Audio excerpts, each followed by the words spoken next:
सन्माननीय सदस्य संजयजी केळकर.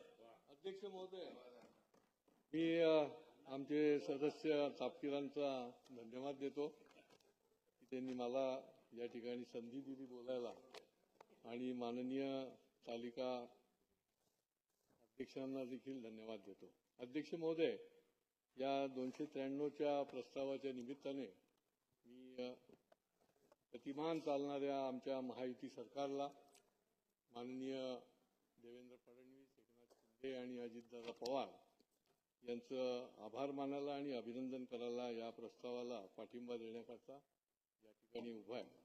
अध्यक्ष महोदय, महाराष्ट्र आता थांबणार नाही अशा प्रकारची ही केवळ घोषणा न ठेवता प्रत्यक्षामध्ये काम करणारं सरकार, अशा प्रकारे महायुतीचं सरकार गेली 1 वर्ष आणि त्याच्याही आधीची 2.5 वर्ष काम करताना आपण बघितले. 2014 ते 2019 या काळामध्ये खऱ्या अर्थाने या ठिकाणी विकासाची पायाभरणी झाली. आणि मी तर नेहमीच म्हणत असोय की MMR विभागाचे जर भाग्यविधाते कोण असतील तर आत्ताचे आपले माननीय मुख्यमंत्री देवेंद्र फडणवीस साहेब यांच्या नेतृत्वाखाली ज्या पद्धतीने विकास झाला, मग मेट्रोचं जाळं असेल, रस्त्यांचे असेल, फ्लायओव्हर असतील, पाण्याच्या संबंधितले निरनिराळे उपक्रम असतील, असंख्य प्रकारचे या सगळ्या MMR रिजनमध्ये मुंबईसह मोठ्या प्रमाणामध्ये जशी पॉप्युलेशन वाढते तर त्याचा मुकाबला करण्याच्या दृष्टीने मोठ्या प्रमाणामध्ये कल्पकतेने विविध प्रकारचे उपक्रम केंद्र सरकारच्या माध्यमातून निधी आणून, स्मार्ट सिटीचा निधी असेल आणि राज्य सरकारच्या माध्यमातून निधी आणून या ठिकाणच्या लोकांना, ज्याला म्हणता येईल की सबका साथ सबका विकास, हे विकासाचं काम जे आहे हे खऱ्या अर्थाने महायुती सरकारने केलेलं आपल्याला बघायला मिळते. प्रत्यक्ष नजरेने आपल्याला बघायला मिळते की प्रत्यक्ष कशा पद्धतीने विकास झाला. ज्या भागामध्ये या आधीच हा सगळा व्हायला पाहिजे होता विकास, ही मंडळी आता समोर बसलेली आहे आणि त्या ठिकाणी ते निरनिराळ्या विषयावर वेगवेगळा नरेटिव्ह तयार करत आहे. आणि वेगवेगळ्या नरेटिव्हच्या माध्यमातून कधी महागाई वाढली म्हणतात, कधी रोजगारच मिळत नाही, कधी उद्योग पळून गेले असं म्हणतात, आणि इलेक्शन झालं की EVMला दोष देतात. आणि त्याच्यामुळे खऱ्या अर्थाने जर आपण आकडेवारी जरी बघितली तर NDA सरकार, महायुती सरकार आणि UPA सरकारची देशभरातली जरी आकडेवारी बघितली तर गुंतवणुकीमध्ये देखील $308 अब्ज आधीच्या UPA सरकारचा होतं, आणि या गेल्या 10 वर्षामध्ये आपल्या सरकारचं $748 अब्ज ही गुंतवणूक झालेली. आणि त्याच्यामुळे हे नरेटिव्ह लावायचा, निरनिराळ्या प्रकारचं चुकीच्या पद्धतीने लोकांना सांगायचं, अशा प्रकारचं काम विरोधक करत गेले आणि त्याच्यामुळे आणखीन गाळात जायला लागले. या विधानसभेच्या निवडणुकीमध्ये लोकांना लक्षात आलं की खरा विकास जर कोण करणार असेल तर ही माणसं करणार आहेत, आणि त्याच्यामुळे त्यांनी फार मोठं बहुमत असं महायुती सरकारला दिलेलं आपल्याला बघायला मिळतं. अध्यक्ष महोदय, रोजगाराच्या संबंधामध्ये देखील आधी छाती बडवत सांगतात की रोजगार इथून निघून गेले, रोजगारच मिळत नाहीये. याच्यामध्ये हे आकडेवारी सांगते की त्यांच्या काळामध्ये फक्त 2,19,00,000 रोजगार निर्मिती झाली, आणि आमच्या काळामध्ये रोजगाराची निर्मिती जी आहे ती 18 कोटी झाली. अध्यक्ष महोदय, आणि त्यामुळे खऱ्या अर्थाने उद्योग असेल, रोजगार असेल, याच्याकरता जी पायाभरणी करायला लागते, जे इन्फ्रास्ट्रक्चर उभं करायला लागतं अध्यक्ष महोदय, ते खऱ्या अर्थाने जर कोणी केलं असेल तर आमच्या सरकारने केलं. आणि त्याच्यामुळे आम्ही सबका साथ सबका विकास जो म्हणतो तो केवळ बोलण्यापुरता नाही तर खऱ्या अर्थाने विकासाची गंगा जी आहे ती आपल्याला या ठिकाणी बघायला मिळते. नाविन्य इनोव्हेशन सिटी म्हणून देखील MMR रिजनमध्ये कल्पकतेने त्या ठिकाणी योजना आणलेली आहे. नव्या मुंबई सारख्या ठिकाणी 250 एकर जागेमध्ये ही इनोव्हेशन सिटी निर्माण होते. अध्यक्ष महोदय, आणि त्यामुळे याला समप्रमाणामध्ये विकास झाला पाहिजे, सर्वांगीण विकास झाला पाहिजे, हे त्या ठिकाणी त्यांनी लक्ष ठेवलं. अध्यक्ष महोदय, आज मी ठाण्याला प्रतिनिधित्व करतो. ठाण्याच्या चारही बाजूने हे खऱ्या अर्थाने भाग्यविधाते आहेत. त्या ठिकाणी काहीच नव्हतं. जल, रस्ते, रेल्वे, मेट्रो या सगळ्या भागामध्ये हजारो कोटी रुपये त्या ठिकाणी आणून ती जी डेव्हलपमेंट चालू आहे. मग कोस्टल रोड असेल, बाळकुमच्या पासूनचा जो कोस्टल रोड आहे, याच्यामुळे हा जो हेवी वाहनांचा ट्रॅफिक आहे हा कमी होणार आहे. आनंद नगर ते साकेतचा उन्नत मार्ग असेल, त्याच्यामुळे देखील ट्रॅफिकला, वाहतूक कोंडीला जी आहे त्याच्यावर मात होणार आहे. असे निरनिराळ्या प्रकारचे प्रोजेक्ट त्या ठिकाणी ठाण्याच्या भोवती देखील आलेले आहेत. जलवाहतुकीचं देखील लवकरच या माध्यमातून जे सुरू होणार आहे ते देखील या महायुती सरकारचं फार मोठं यश आहे असं मी निश्चितपणे अध्यक्ष महोदय म्हणेन. या ठिकाणी कोळीवाडे आणि गावठाणचा देखील विषय झाला. माझी या निमित्ताने देखील काही सूचना आणि विनंती आहे की हे कोळीवाडे हे खरे भूमिपुत्र आहेत. कोळी, आगरी, भंडारी निरनिराळ्या त्या त्या काळापासून हे मूळ निवासी आहेत आणि यांचे कोळीवाड्याचा विकास नाही झाला तर ती योग्य होणार नाही. आणि त्याच्यामुळे त्यांचं सीमांकन करणं हा निर्णय झाला, परंतु त्या ठिकाणी प्रशासनाने ज्या पद्धतीने मिटिंग घेऊन त्याला पुढे न्यायला पाहिजे होतं ते नेलं नाही. ठाण्याला देखील माझ्या आग्रहास्तव कलेक्टर ऑफिसमध्ये जिल्हाधिकाऱ्यांच्या उपस्थितीत बैठका झाल्या, परंतु त्याला पुढे चालना द्यायचं काम केलेलं नाही. मी या माध्यमातून विनंती करतो की त्या ठिकाणच्या प्रशासकीय अधिकाऱ्यांना आपण सूचना द्याव्यात की याला चालना देऊन कोळीवाडे, गावठाण यांचं सीमांकन करणं हे काळाची गरज आहे आणि त्याच्या संबंधामधली सगळ्या नियोजन जे आहे ते कालबद्ध कार्यक्रम जो आहे तो पुढच्या काळामध्ये झाला पाहिजे, अशा प्रकारची सूचना अध्यक्ष महोदय दिली पाहिजे.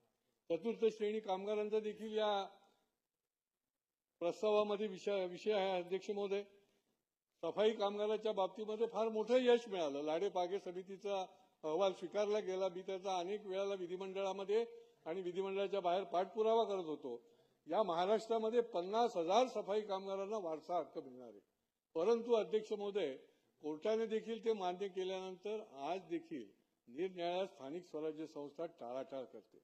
त्या ठिकाणी त्यांची फाईल बनवून त्यांच्या वारसांना हक्क देण्याचं काम जे करायला पाहिजे ते केलं जात नाही. या मुंबई महापालिकेमधले देखील मागच्या शुक्रवारीच माझ्याकडे सफाई कामगार आले होते आणि त्यांनी सांगितलं की आम्हाला वारसा हक्क मिळत नाहीये, आमच्या वारसांना हक्क मिळत नाहीये आणि त्यामुळे त्या स्थानिक स्वराज्य संस्थेमध्ये मिळतोय की नाही आणि नसेल मिळत तर आपण स्पष्ट निर्देश आपण दिले पाहिजेत. अंबरनाथच्या भागामध्ये देखील तिथल्या नगरपालिकेमध्ये मिळत नव्हते, ते मिळाले. माझ्याकडे ते लोक आले होते. मी तिथल्या अधिकारी जे मुख्याधिकारी आहेत त्यांना सांगितलं की हा हक्क आहे आमचा, तुम्ही का म्हणून यांना डावलण्याचा प्रयत्न करता.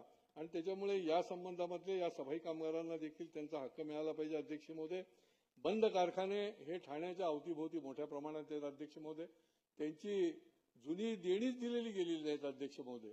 त्याच्यावर देखील शासनाने स्पष्टपणे काही निर्देश देण्याची गरज आहे अध्यक्ष महोदय. 20-20 वर्ष म्हणजे अर्धे कामगारांचं निधन झालं पण त्यांना त्यांची थकबाकी मिळालेली नाही. मफतलाल कंपनीचा लढा आम्ही लढलो. मफतलाल कंपनीचे 3 वेळा लिलाव देखील त्या जमिनीचा निघाला, परंतु प्रत्यक्षात ती कोणी घ्यायला आलं नाही. अध्यक्ष महोदय, त्या ठिकाणी 3,500 कामगार होते, त्याच्यातले अर्धे कामगारचं त्यांचं निधन झालंय, पण आजही प्रत्यक्षामध्ये त्यांच्या हातामध्ये जी रक्कम मिळायला पाहिजे ती मिळालेली नाही. आज वागळे इस्टेट सारख्या ठिकाणी इंडियन रबर कंपनी अध्यक्ष महोदय, त्याच्याकरता आम्ही लढा लढतोय. तिथले देखील कामगार 20 वर्ष झाले त्यांची थकबाकी मिळाली नाही आणि त्या ठिकाणी क्लस्टरच्या निमित्ताने महापालिकेने या इंडियन रबरची जागा देखील तिथे इमारती बांधायला दिली, पण कामगार जो आहे तो अजूनही बाहेर आहे. त्याला त्याची थकबाकी मिळण्याकरता शासनाने स्पष्ट निर्देश द्यावेत, ही देखील मी या कामगारांच्या माध्यमातून मागणी करतो अध्यक्ष महोदय. आज मोडकळी झालेल्या इमारतींचा विषय देखील यामध्ये आहे अध्यक्ष महोदय. शहरामध्ये अनेक धोकादायक मोडकळी झालेल्या ज्या इमारती आहेत त्यांचा पुनर्विकास चालू आहे. शासनाला मी धन्यवाद देईल आदरणीय फडणवीस साहेबांना की त्यांनी त्याच्या FSI वाढवून दिले. ते इमारती ज्या आहेत त्या योग्य पद्धतीने व्हाव्यात त्याच्याकरता त्यांनी त्यांना मदत केली. पण प्रत्यक्षामध्ये ज्यावेळेला पुनर्विकास करायला विकासक आले तर त्या ठिकाणी हजारो त्या ठिकाणचे रहिवासी आहेत ते आज जीव मुठीत धरून आहे अध्यक्ष महोदय. अनेक ठिकाणी विकासकांनी त्यांना फसवलेलं आहे. इमारती झालेल्या नाहीत.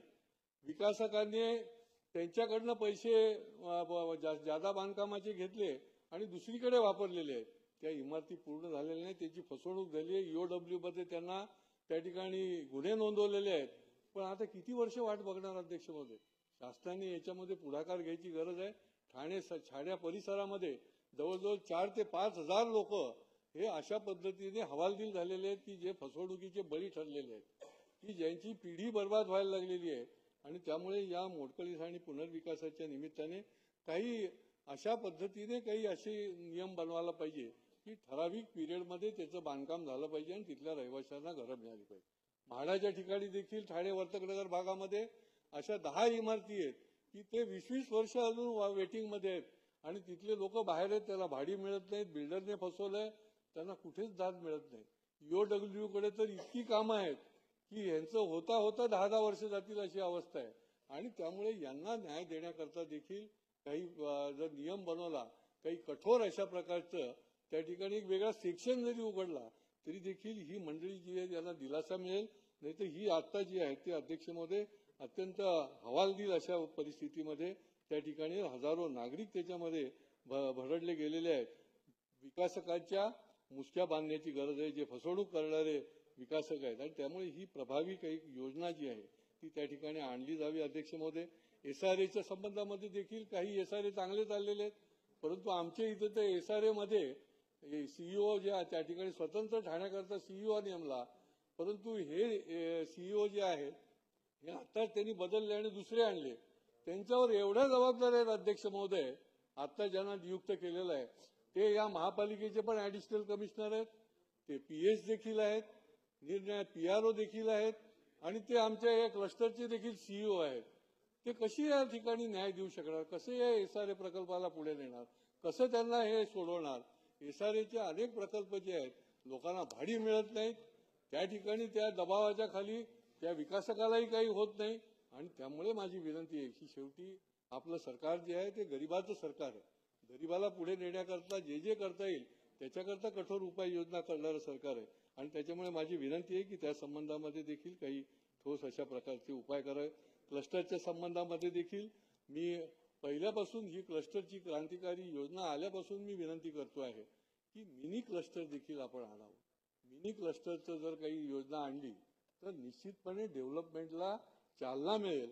आज हे जी क्लस्टर योजना आहे, आज एकही क्लस्टरची योजना पूर्ण झालेली नाहीये आणि त्याच्यामुळे याच्या संबंधी देखील काही नवा विचार जो आहे तो या ठिकाणी अध्यक्ष महोदय केला जावा. मेट्रोचे कारशेड देखील त्या ठिकाणी होते अध्यक्ष महोदय. आणि त्या ठिकाणी जे शेतकरी त्या ठिकाणी 2-2, 3-3 पिढ्या राबणारे आहेत त्यांनी काही कारशेडला विरोध केलेला नाही. ते मध्यंतरी 200-300 शेतकरीची माझी भेट झाली. त्यांचं म्हणणं आहे की सह्याद्री अतिथीगृहामध्ये जो निर्णय झाला त्याचे जे मिनिट्स आहेत त्याच्याप्रमाणे आम्हाला मोबदला द्या. 22-22.5% जे आम्हाला द्यायचे ठरलं होतं ते आम्हाला द्या आणि कायमस्वरूपी द्या आणि वर्ग 1चं द्या. म्हणजे मग आम्हाला याच्यामधनं निश्चितपणे दिलासा मिळणार आहे अध्यक्ष महोदय. आणि त्याच्यामुळे ह्या काही ज्या गोष्टी आहेत, हे जे निर्णय आहेत ते देखील त्या ठिकाणी विकासाच्या दृष्टीने देखील या लोकांना उपयुक्त असे ठरणार आहेत अध्यक्ष महोदय. पण या सगळ्या MMR रिजनमध्ये ज्या पद्धतीने ज्या गतीने एक वेगळं असं इन्फ्रास्ट्रक्चरचं जाळं निर्माण केलेलं आहे, ते वाढवण बंदर हे तर गेम चेंजर आहे की जगामधल्या पहिल्या 3 मधलं हे बंदर होणार आहे. आणि महाराष्ट्रामध्ये आणि देशाच्या अर्थव्यवस्थेमध्ये तिसरी अर्थव्यवस्थेकडे जी आपली वाटचाल आहे त्याच्यामध्ये आपल्या महाराष्ट्राचा आणि या MMR रिजनचा फार मोठा सिंहाचा वाटा अध्यक्ष महोदय ठरणार आहे. आणि त्यामुळे हे एक गेम चेंजरची जी काही समृद्धी मार्ग असेल, हा वाढवण बंदराचा असेल, हे अतिशय प्रभावी काम या महायुती सरकारने सुरू ठेवलेलं आहे. आणि त्याच्यामुळे या प्रस्तावाच्या माध्यमातून मी निश्चितपणे आमच्या महायुती सरकारचं, भारतीय फडणवीस साहेब, शिंदे साहेब आणि अजितदादांचं मनापासून त्यांना आभार मानीन आणि अभिनंदन करेन की सर्व लोकांना सर्व प्रकारची सुविधा मिळण्याच्या करता आणि त्यांचा हॅपीनेस रेशो वाढवण्याच्यासाठी या ठिकाणी ज्या दिशेने प्रयत्नशील आहेत आणि त्याच्याबद्दल त्यांचं मी अभिनंदन करतो. शेवटी 2 सूचना सांगेन की या सगळ्या MMR रिजनमध्ये वाढतीये लोकसंख्या, वाढते, लोक येत आहेत, वाढ होते, पाण्याचं कुठे ना कुठे व्यवस्था निर्माण व्हायची गरज आहे. आज देहरचे धरणाचं काम चालू आहे, पण ते काही आमच्या या ठाण्यापर्यंत मिळणार नाहीये. ठाण्याला धरणची योजना आहे, परंतु ते प्रत्यक्षामध्ये निरनिराळ्या माध्यमातून त्याला विरोध होत असल्यामुळे त्या ठिकाणी काही नाही. ठाण्याची लोकसंख्या इतक्या झपाट्याने वाढते की रोज शेकडो टँकर्स आम्हाला द्यायला लागतंय. तर या ठिकाणी हे देखील आपल्याला पाण्याच्या नियोजन जे आहे त्याच्याकरता ठोस अशा प्रकारचं पुढच्या काळामध्ये काम करण्याची गरज आहे. आणि दुसरी या ठिकाणी डम्पिंग जे आहे, कचऱ्याची व्यवस्था करायला प्रयत्न करताय, परंतु ज्या दिशेने आणि ज्या गतीने करण्याची गरज आहे, तर ही डम्पिंगचा जो प्रश्न आहे तो देखील तातडीने सोडवण्याची गरज आहे. जागोजागी कचऱ्याचे ढीग बघितल्यावर आपल्याला देखील खेद वाटतो आणि निरनिराळ्या ठिकाणी कुठेतरी कचरा टाकला जातो. वाढत्या या सगळ्या भागामध्ये या सगळ्या सुविधा देखील पुढच्या काळामध्ये कराव्या, अशा प्रकारची मी विनंती करतो आणि माझं बोलणं संपवतो. धन्यवाद.